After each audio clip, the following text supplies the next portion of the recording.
नमस्कार, स्वागत है आपका सत्य हिंदी के खास कार्यक्रम सुनिए सच में। मैं हूं नीलू व्यास और इस प्रोग्राम के जरिए आप तक पहुंचाती हूं दिन भर की 5 बड़ी खबरों का विश्लेषण। तो चलिए शुरुआत करते हैं आज की हेडलाइन से। यूपी चुनाव के नजदीक ध्रुवीकरण की कोशिश, बीजेपी ने उठाया मथुरा काशी का मुद्दा। ममता के बाद प्रशांत किशोर भी कांग्रेस पर हमलावर, शिवसेना ने कसा पंच। महंगाई और सांसदों के निलंबन पर संसद में आज भी हंगामा, विपक्ष ने किया वॉकआउट। संयुक्त राष्ट्र ने यूएपीए में संशोधन करने को कहा, भारत ने दिया तीखा जवाब। और प्रदूषण पर अदालत की फटकार, कहा 24 घंटे में कार्रवाई की चेतावनी। तो चलिए शुरुआत करते हैं हमारी आज की पहली बड़ी खबर से, और वो खबर जुड़ी हुई है उत्तर प्रदेश के चुनाव की, जहां पर उल्टी गिनती तो शुरू हो गई है, लेकिन बीजेपी ने मथुरा की एंट्री यूपी के चुनाव मैदान में करवा दी है। कल उप मुख्यमंत्री केशव प्रसाद मौर्य ने ट्वीट किया, और वो मैं ट्वीट आपको पढ़ के सुनाती हूं। भव्य मंदिर निर्माण जारी, मथुरा की तैयारी। यानी कि मथुरा में मंदिर बनाने के काम को लेकर केशव प्रसाद मौर्य ने ट्वीट किया है। और साथ में आपको ये भी बता दें कि अभी कुछ ही दिन पहले की बात है कि अखिल भारत हिंदू महासभा ने ये कहा था कि वो 6 दिसंबर को, वही दिन जिस दिन बाबरी मस्जिद को ढाया गया था, उस दिन वो एक मार्च निकालेंगे। उनके साथ नारायणी सेना का भी नाम आ रहा है कि वो एक मार्च निकालेंगे विश्राम घाट से लेकर श्री कृष्ण जन्म स्थान तक। और उनकी ये डिमांड है कि जो शाही ईदगाह है, जो मस्जिद है, उसको हटाया जाए। इसको लेकर विवाद है, और उस विवाद को बीजेपी ऐसा लग रहा है कि फिर से जिंदा करने की कोशिश कर रही है।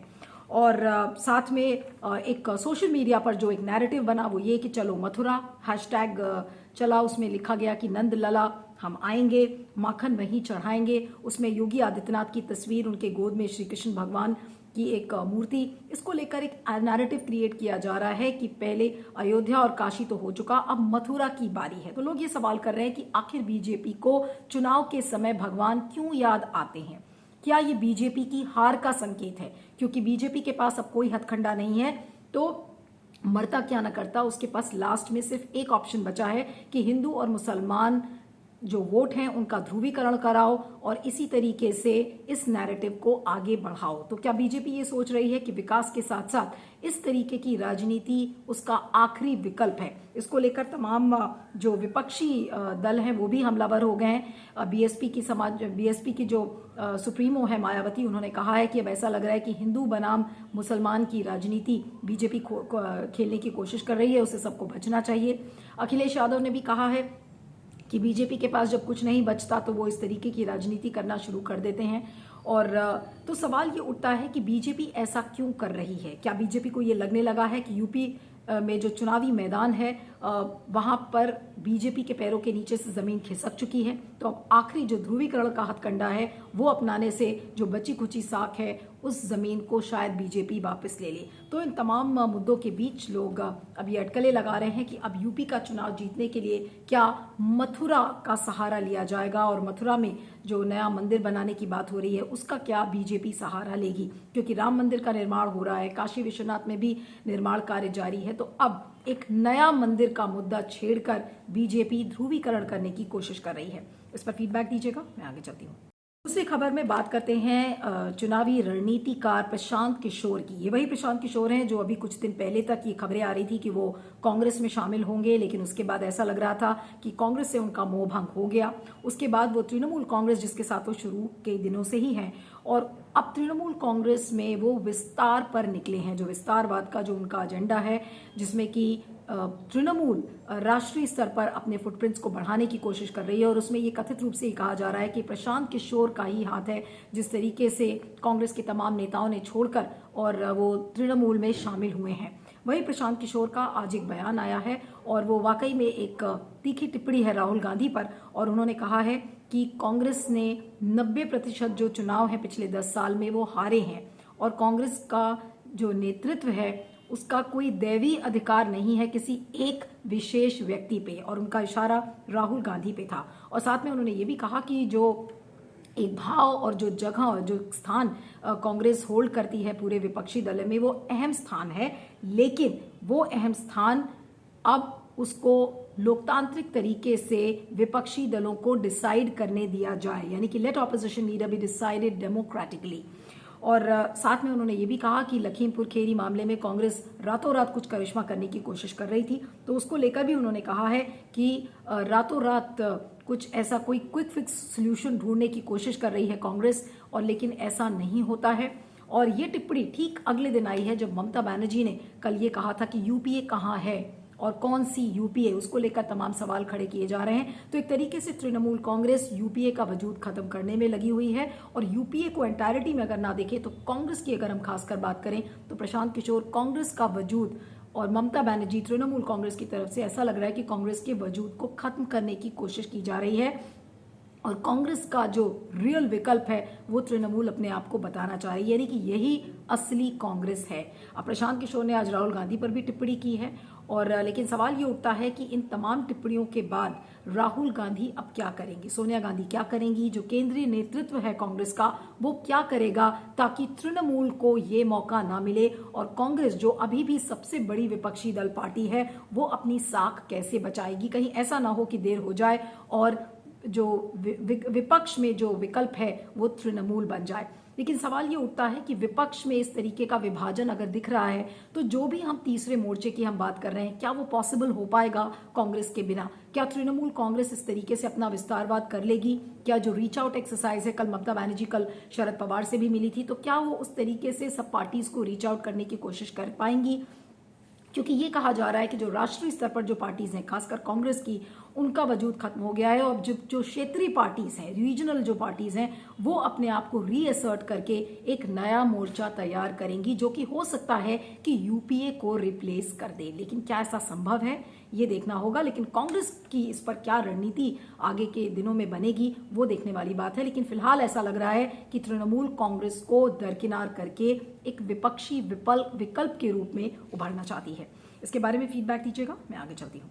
अब बात करते हैं संसद के शीतकालीन सत्र की, जहां पर आज भी विरोध प्रदर्शन हुआ, वॉकआउट हुआ, और आपको बता दें कि आज भी जो 12 सांसदों के निलंबन पर जो गतिरोध है वो बना हुआ है। आज भी वेंकैया नायडू जो चेयरपर्सन है राज्यसभा के, उन्होंने कहा कि निलंबन वापस नहीं लिया जाएगा, बिना माफी, जब तक माफी नहीं मांगेंगे निलंबन वापस नहीं किया जाएगा। उन्होंने कहा कि ये पहली बार ऐसा नहीं हुआ है कि सांसदों को निलंबित किया गया है।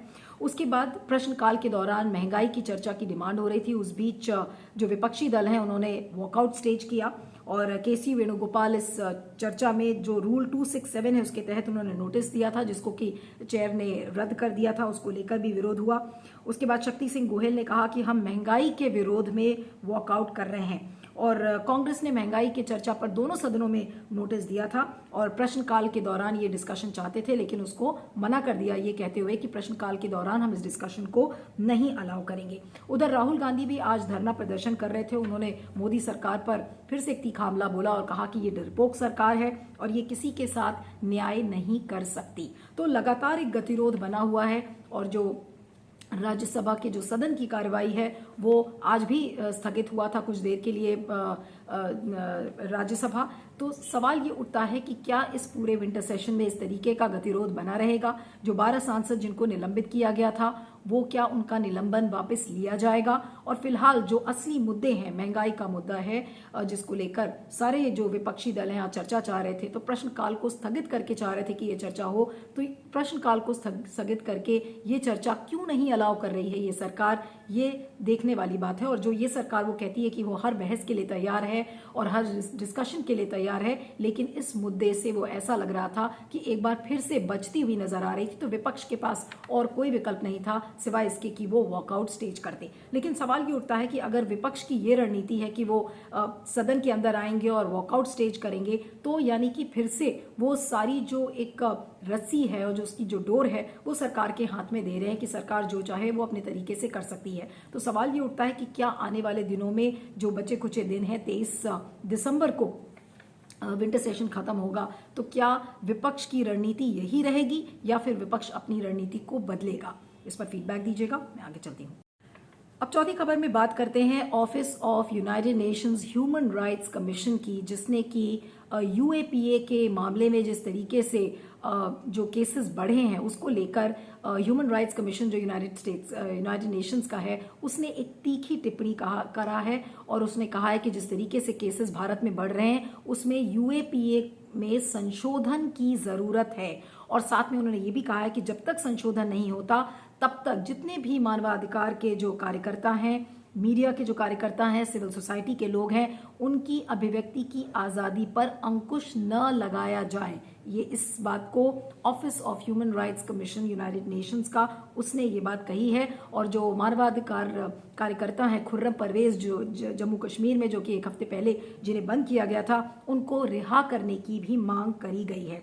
लेकिन उस पर भारत सरकार का एक तीखा बयान आया है और उन्होंने कहा है कि जिस तरीके का स्टेटमेंट ह्यूमन राइट्स कमीशन की तरफ से यूनाइटेड नेशंस के आया है वो बिल्कुल आधारहीन है। साथ में उन्होंने ये भी कहा कि आतंकवादी समूहों को ह्यूमन राइट्स ऑफिस की ओर से जिस तरीके से हथियारबंद समूह कहा गया है वो उनके पक्षपाती रवैये को दर्शाता है। उन्होंने कहा है कि हम मानवाधिकारों की रक्षा को लेकर प्रतिबद्ध हैं और सीमा पार आतंकवाद को रोकने के लिए हर कदम उठाएंगे। यानी कि जो भारत सरकार का जो स्टेटमेंट है और जिस तरीके से उन्होंने office of human rights commission जो यूनाइटेड नेशंस का उसकी तीखी आलोचना की है, उससे ये लगता है कि यूएपीए में वो संशोधन की बात अभी दूर दूर तक नहीं सोच रहे हैं और वो हर चीज में आतंकवाद और आतंकवादी घटनाओं का जो उल्लेख है वो करके और वो यही कह रहे हैं। और लेकिन मानवाधिकारों का क्या होगा इसको लेकर सिर्फ बोल वचन ऐसा लग रहा है कि मोदी सरकार कर रही है कि हम प्रतिबद्ध हैं ह्यूमन राइट्स को बचाने के लिए, लेकिन वो कैसे करेगी? क्योंकि आए दिन जो भी सरकार के खिलाफ जाता है उसके खिलाफ यूएपीए के केसेस लगा दिए जाते हैं, चाहे वो सिविल सोसाइटी के लोग हों, चाहे मीडिया पर्सनल्स हों, चाहे ह्यूमन राइट्स एक्टिविस्ट हों। तो जिस तरीके से केसेस बढ़ रहे हैं उसी को देखते हुए ह्यूमन राइट्स कमीशन के ऑफिस ने इस तरीके की टिप्पणी की थी, लेकिन एक सिरे से भारत की सरकार ने खारिज कर दिया है। वो ये दर्शाता है कि भारत की सरकार अभी भी डिसमिसिव एटीट्यूड में है और ह्यूमन राइट्स कमीशन जो ग्लोबल स्तर पे यूनाइटेड नेशंस का है वो कुछ भी कहता रहे, उसे कोई फर्क नहीं पड़ता है। और भारत अपनी ही परिभाषा के तहत यूएपीए के में कोई संशोधन के लिए अभी वो राजी नहीं है। उनका ये मानना है कि जिस तरीके से सीमा पार आतंकवादी घटनाएं बढ़ रही हैं तो उसमें कोई स्कोप नहीं बचता कि यूएपीए के केसेस को या यूएपीए का जो कानून है उसमें बदलाव किया जाए या संशोधन किया जाए। तो सवाल ये उठता है कि अभी भी अगर डिसमिसिव है मानवाधिकारों को लेकर और यूएपीए में संशोधन के लिए भारत की सरकार रेडी नहीं है, तो आने वाले दिनों में जाहिर सी बात है कि अगर ये जो डिनायल का जो रवैया है मोदी सरकार का, इससे ये है कि यूएपीए में जो जिस तरीके से केसेस में बढ़ोतरी हुई है, आने वाले दिनों में भी इस तरीके की बढ़ोतरी दिखती रहेगी और सरकार हाथ पर हाथ धरकर बैठी रहेगी, सिर्फ ये कहती रहेगी कि हम मानवाधिकारों के लिए प्रतिबद्ध हैं, लेकिन सीमा पार जो आतंकवादी घटनाएं हो रही हैं उसको देखते हुए वो हम संशोधन नहीं करेंगे। इसमें भारत की काफी किरकिरी हुई है ग्लोबल स्तर पर। ह्यूमन राइट्स जो वायलेशंस हो रहे हैं भारत में वो आज एक बार फिर से स्पॉटलाइट में आए हैं, लेकिन मोदी सरकार अभी भी डिनायल मोड में है। उसका ये मानना है कि अभी संशोधन की जरूरत नहीं है और जो बयान है ह्यूमन राइट्स कमीशन की तरफ से यूनाइटेड नेशंस के वो बिल्कुल आधारहीन है। तो क्या कहेंगे ऐसी सरकार को जो कि सुनना ही नहीं चाहती कोई भी चीज? इसके बारे में फीडबैक दीजिएगा, मैं आगे चलती हूँ।